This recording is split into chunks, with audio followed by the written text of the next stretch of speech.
GM Fiang. Pahinga nila ang isa't isa. Appreciation post ni GM at Sofia about sa kanilang beach outing itong nakaraan.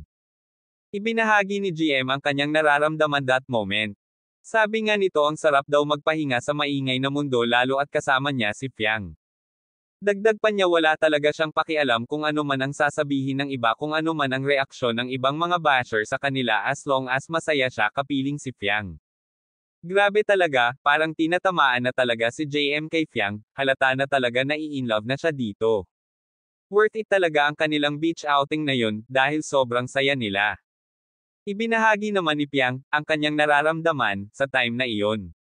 Sobrang nagpapasalamat din siya kay GM, at dahil sobrang niyang na-appreciate si GM, every time daw na may mga photos sila ay syempre, pinupost din niya. At same sa sinabi ni GM. Wala siyang paki sa sinasabi ng iba. Dahil nga masaya sila pareho.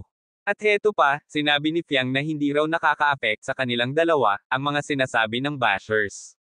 Sinabi pa nga nito na every time na magkasama sila ni Jim ay tahimik yung isipan niya, ibig sabihin napaka-comfortably niya pagkasama niya si GM. Very true lang yung mga ini especially ni GM at Fiang. Wala silang pake sa reaction at engagement, basta gusto lang nilang i-share, yung memories, kasi masaya sila at na-appreciate nila yung tao na kasama nila. Mga fans tered ay naman habang pinapanood nila si JM at Sofia na nag-share kung ano yung mga nararamdaman nila. Sobrang proud ang mga fans nila dahil nga kitang-kita nila na masaya ang GM Fiang basta't magkasama. Sabi nga ng iba, always do what you feel. As long as you're happy don't mind negativities, just look forward and be positive. At the end of the day, you both are matter most.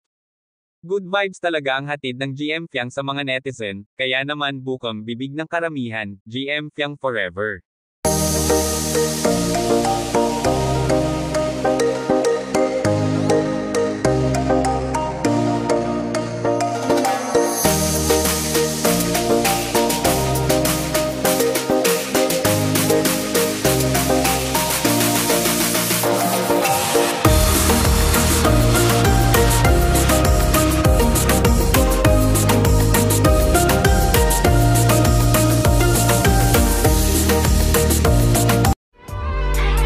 Thank you for watching.